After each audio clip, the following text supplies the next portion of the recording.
October 16th, 1873. Vermont's morning mist clung to the hillsides like a burial shroud when Sheriff Robert Vaughn rode his horse up the winding dirt path to Hillside Orphanage. What he discovered that morning would haunt him for the remaining 37 years of his life. The three-story brick building stood in perfect silence, its windows dark as dead eyes, the front door hanging open like a mouth frozen mid-scream. Inside, breakfast sat cooling on 47 plates. Children's beds remained warm to the touch.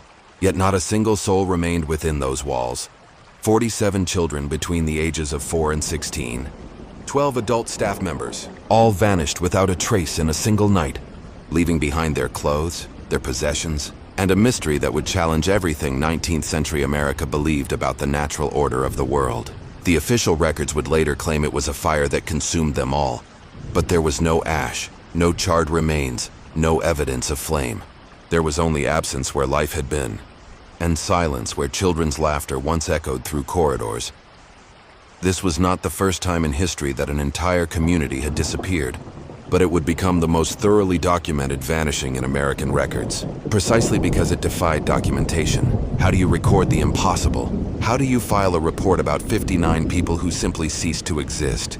The answer, as we'll discover, lies buried beneath layers of deliberate deception and the kind of truth that powerful men kill to keep hidden.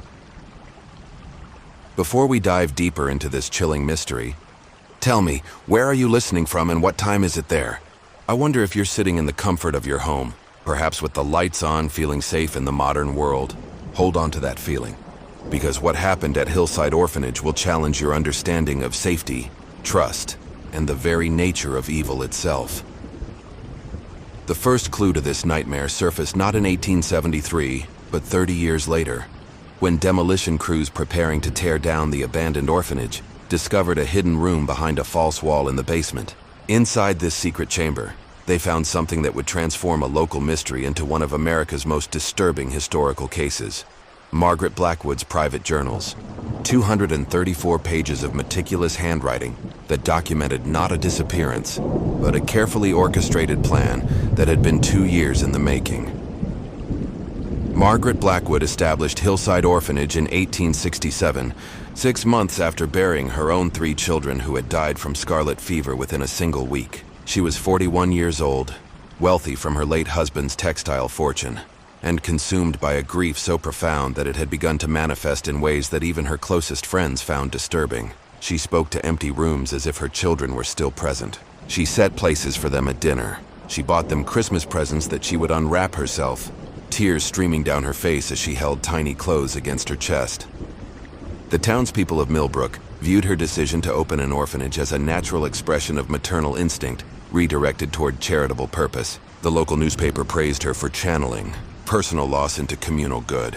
What they didn't know was that Margaret had spent those 6 months between her children's deaths and the orphanage's opening, corresponding with individuals who operated far from the boundaries of Christian charity or conventional child care. Dr. Edwin Blackwood, Margaret's younger brother, had studied medicine at Harvard but never practiced in any traditional sense. Instead, he had become fascinated with what he called consciousness transference and the possibility of moving human awareness from one physical form to another. His medical degree provided perfect cover for experiments that would have horrified his professors. Edwin saw the orphanage not as a refuge for abandoned children, but as a laboratory where he could test theories about the malleable nature of the human soul. Sister Catherine Morrison arrived at Hillside in the winter of 1868, claiming to be a former Catholic nun seeking quiet service away from the complexities of church hierarchy. In reality, Catherine had been expelled from 3 different religious orders for practices they deemed incompatible with Christian doctrine. Her expertise lay not in traditional religious instruction, but in ancient Celtic rituals that predated Christianity by centuries. She understood how to prepare minds for what she called the Great Transition through a combination of herbal compounds, rhythmic chanting, and psychological conditioning that could make the most resistant subject believe that death was merely a doorway to a better existence. 8-year-old Emma Sullivan had watched her parents burn to death in a factory fire. She rarely spoke above a whisper, and would wake screaming from nightmares that seemed to transport her back to that terrible day. 12-year-old Thomas Chen had been found wandering alone near railroad tracks where his father had been killed in a construction accident, his mother having died from grief 3 weeks later. 15-year-old Mary O'Connor had lived at Hillside longer than any other child, nearly 5 years, having arrived as a skeletal 10-year-old whose previous guardian had kept her locked in a cellar and fed her scraps like an animal. These were children who had already been broken by the world, who had learned that adults could not be trusted, that safety was temporary, and that suffering was the natural state of existence. In the hands of caring people, they might have healed. In the hands of Margaret Blackwood and her associates, their trauma became a tool for manipulation. The orphanage's daily routine appeared normal to outside observers. Children woke at dawn for prayers, attended lessons in reading and arithmetic, performed household chores, and went to bed at 8 o'clock sharp. But integrated into this schedule were elements that served Margaret's deeper purpose. The prayers were not standard Christian recitations, but adapted versions that spoke of crossing over and finding peace in the beyond. The lessons included instruction in what Catherine called death meditation, extended periods where children were encouraged to imagine leaving their physical bodies and traveling to a place where pain no longer existed. Most disturbing of all were the nightly comfort sessions that Edwin conducted in the basement medical room, under the guise of treating the children's various ailments, many of which stemmed from malnutrition and abuse they had suffered before arriving at Hillside. He administered compounds that induced trance-like states, during which he would whisper suggestions about the temporary nature of physical existence and the beauty of letting go of earthly attachments. By the autumn of 1873, Margaret's journals reveal that the conditioning process was nearly complete. The children had begun to change in ways that disturbed even the most unobservant townspeople. When supply wagons made their weekly deliveries to Hillside, drivers reported that the children moved with an unsettling uniformity, as if controlled by a single mind. They spoke in whispers when they spoke at all, and their eyes had developed what one visitor described as an otherworldly quality, as though they were looking at something the rest of us couldn't see. Reverend William Hayes, who conducted weekly religious services at the orphanage, documented these changes in his private journal with growing alarm. His entry from September 15, 1873, reveals a man grappling with phenomena that challenged his understanding of both childhood and faith. The children no longer respond to traditional hymns with the innocent joy one expects from young voices raised in praise. Instead, they hum melodies I have never heard, haunting tunes that seem to originate from some ancient source. When I asked Margaret about these songs, she claimed they were traditional lullabies the children had learned from each other. But no lullaby should sound like a funeral dirge sung in a language that predates English by centuries. More disturbing still were the physical changes Hayes observed.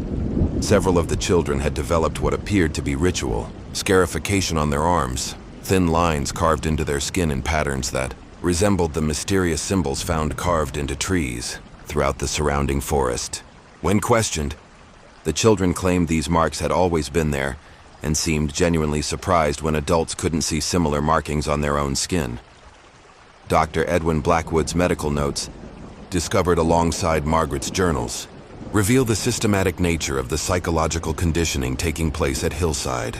His detailed observations read like the research log of a man conducting experiments on human consciousness itself. He documented how specific combinations of plant-based compounds, primarily derived from ergot fungus and nightshade varieties, native to the Vermont hills, could induce altered states of consciousness that made subjects more receptive to what he termed existential reframing.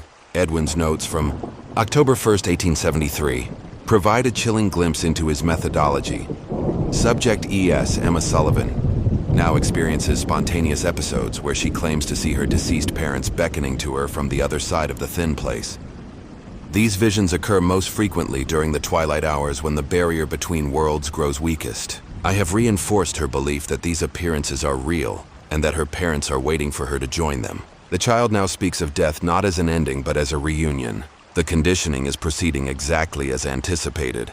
But it was Sister Catherine Morrison who provided the ideological framework that transformed Edwin's chemical manipulation and Margaret's grief-driven obsession into a coherent belief system. Catherine had spent years studying pre-Christian Celtic death cults that viewed physical existence as a temporary imprisonment of the soul. According to her research, ancient druids believed that certain locations on the earth served as crossing points, where the boundary between the physical and spiritual realms became permeable enough for living beings to pass through.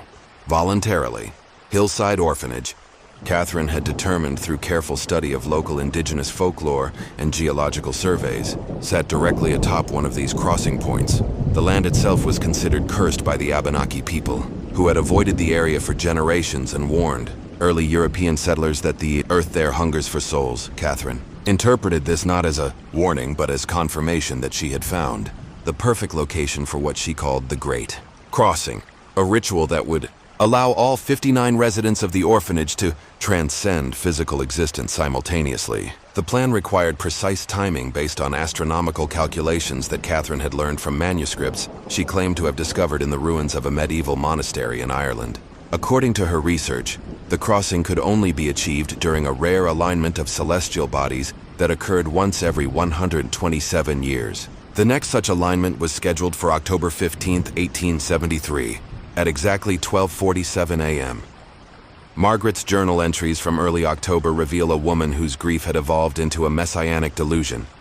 She genuinely believed that she was offering the children a gift, an escape from a world that had already demonstrated its capacity for cruelty through the deaths of their parents and the circumstances that had brought them to Hillside.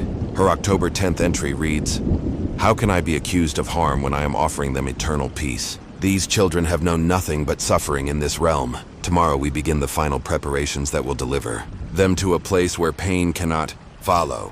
The final preparations involved 3 days of intensive ritual activity designed to weaken what Catherine called the soul's attachment to flesh. The children were given minimal food and encouraged to spend long hours in meditation, focusing on letting go of earthly desires and embracing what Margaret termed the beautiful darkness of transition. Edwin administered increasingly potent combinations of consciousness-altering compounds, while Catherine led group sessions where the children practiced what she called death breathing, a rhythmic pattern of inhalation and exhalation designed to simulate the process of dying. By October 14th, the children had entered what can only be described as a collective trance state. They moved through their daily routines like sleepwalkers, responding to instructions but showing no initiative or personality. When the supply wagon arrived that afternoon for its final delivery, driver Samuel Brooks noted that the children seemed more like marionettes than living beings, controlled by invisible strings and dancing to music only they could hear. Brooks's testimony, given to Sheriff Vaughn 3 days later, provides the last eyewitness account of life at Hillside Orphanage. He described an atmosphere of unnatural quiet, broken only by the sound of children's voices reciting what sounded like prayers in a language he didn't recognize. Margaret Blackwood appeared calm and purposeful. Edwin was arranging bottles of medicine with obsessive precision, and Sister Catherine was drawing symbols on the orphanage walls with what appeared to be a mixture of ash and blood. That evening, as darkness settled over the Vermont hills, the residents of Millbrook reported seeing an unusual blue light emanating from the orphanage. Unlike the warm yellow glow of candles or oil lamps, this light pulsed with an otherworldly intensity and seemed to move through the building in patterns that defied natural explanation. Several witnesses described hearing what sounded like children singing, but the melody was unlike any hymn or folk song they had ever encountered.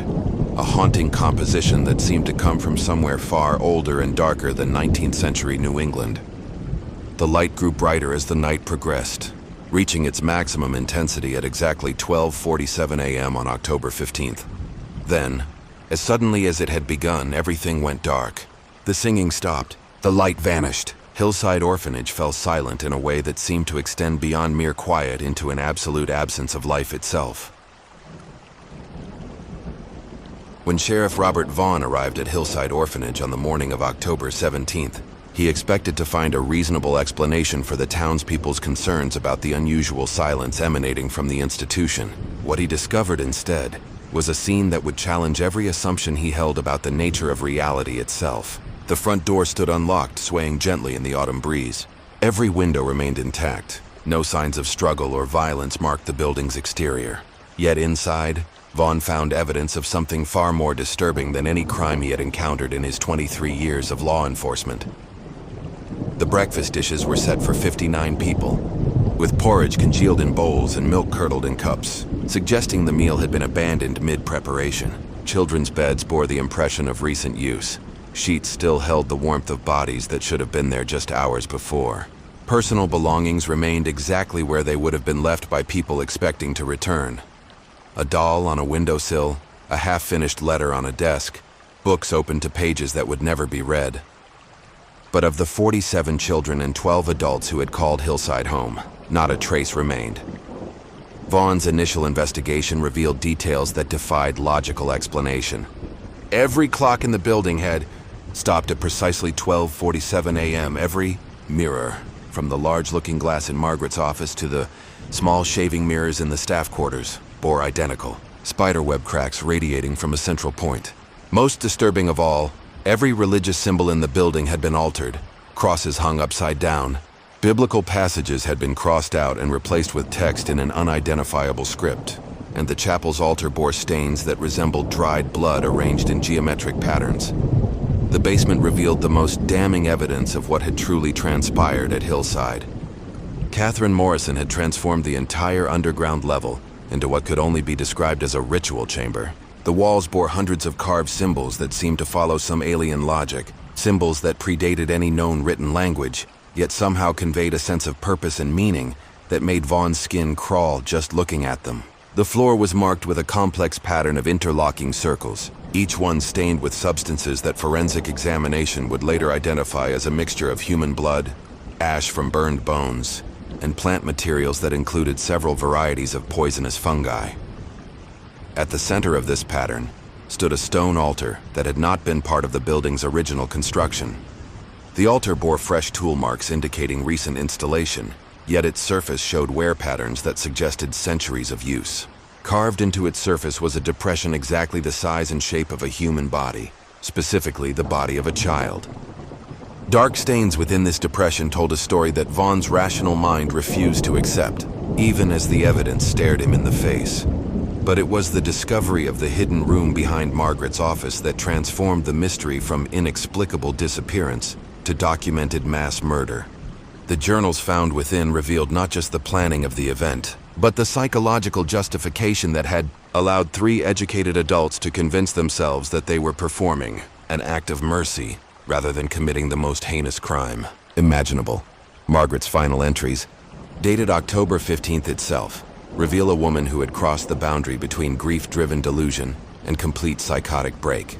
Her handwriting, normally precise and controlled, became increasingly erratic as the day progressed. The children understand now. They see what I have seen, that this world is nothing but suffering wrapped in temporary pleasure. Tonight we give them the greatest gift anyone can receive, freedom from the prison of flesh. They will thank us from the other side. Edwin's medical notes from the same day provide clinical details of what can only be described as systematic poisoning. Under the guise of preparing the children's bodies for transition, he administered increasingly lethal doses of compounds designed to induce a euphoric state, followed by respiratory failure. His notes reveal that he had been perfecting this formula for months, using small doses to gauge the children's reactions and adjusting the mixture to ensure what he termed a peaceful crossing. Catherine's ritual instructions, written in a mixture of English and what appeared to be ancient Gaelic, outlined the specific steps required for what she called collective soul liberation. The ritual required the sacrifice of the youngest child first, 4-year-old Timothy Walsh, who had arrived at Hillside just 3 months earlier, followed by the systematic murder of each remaining child in order of age, with the adults consuming poison themselves at the moment of the astronomical alignment. The physical evidence supported this horrific timeline. Analysis of residue found in the basement revealed that the ritual had proceeded exactly as planned. Each child had been brought to the altar individually, given a final dose of Edwin's poison, and their bodies had been disposed of through methods that Catherine's notes describe in terms too disturbing to repeat in their entirety. The process took exactly 4 hours and 37 minutes, concluding at the precise moment when Catherine believed the boundary between worlds was weakest. But where were the bodies? This question haunted investigators for months, and eventually led to the discovery of Hillside's most closely guarded secret. Beneath the basement floor, construction workers found a natural cave system that extended deep into the bedrock beneath the orphanage. Within this cave, they discovered evidence of human remains, bone fragments, pieces of clothing, and personal effects that could be matched to the missing children. But the quantity of remains was far too small to account for 59 bodies. The truth, reconstructed from Catherine's ritual notes and geological surveys of the cave system, was that the conspirators had used the natural limestone formations to dissolve the evidence of their crimes. The caves contained underground streams with high acid content that could reduce organic matter to unrecognizable fragments within days. Margaret, Edwin, and Catherine had not simply murdered the children, they had eliminated virtually every trace of their existence. The few survivors who might have revealed the truth were the conspirators themselves, but their own deaths had been planned as meticulously as those of their victims. Toxicology analysis of residue found in 3 cups discovered in Margaret's office revealed that the adults had consumed a different poison than the one given to the children, a slower-acting compound that would have taken several hours to prove fatal, giving them time to complete their ritual and dispose of the evidence before succumbing to its effects. Yet even this explanation left questions unanswered. If Margaret, Edwin, and Catherine had died from poison, where were their bodies? The caves contained no adult remains, and searches of the surrounding forest revealed no burial sites. It was as if the 3 conspirators had simply vanished along with their victims, leaving behind only their detailed documentation of the most perfectly planned mass murder in American history. The case was officially closed in 1874 with the conclusion that all 59 residents of Hillside Orphanage had died in what the report termed a tragic fire that consumed all evidence of the victims. This deliberate falsification was ordered by Vermont's governor, who believed that the true story would cause mass panic and destroy public confidence in the state's child welfare institutions. The families of the few children who had relatives were told that their loved ones had died quickly and peacefully, with no mention of the months of psychological torture that had preceded their murders. For 30 years this lie held. Then, in 1903, the discovery of the hidden room changed everything. Suddenly, investigators had not just evidence of what had happened, but detailed documentation of why it had happened and how it had been covered up. The truth was finally revealed. Hillside Orphanage had been the site of the most methodically planned and executed mass murder of children in American history, carried out by 3 individuals who had convinced themselves that murder was mercy. Why do some truths remain buried? In the case of Hillside Orphanage, the answer is simple: because sometimes reality is more horrifying than any lie we could construct to replace it. The children of Hillside were not victims of accident or natural disaster. They were deliberately murdered by the very people entrusted with their care. Killed not in passion or desperation, but as part of a calculated plan that took years to execute. What does this tell us about the nature of evil?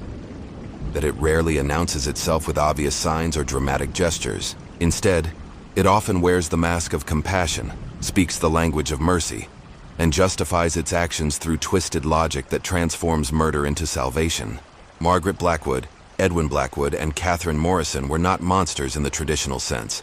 They were human beings who had convinced themselves that their horrific actions were acts of love.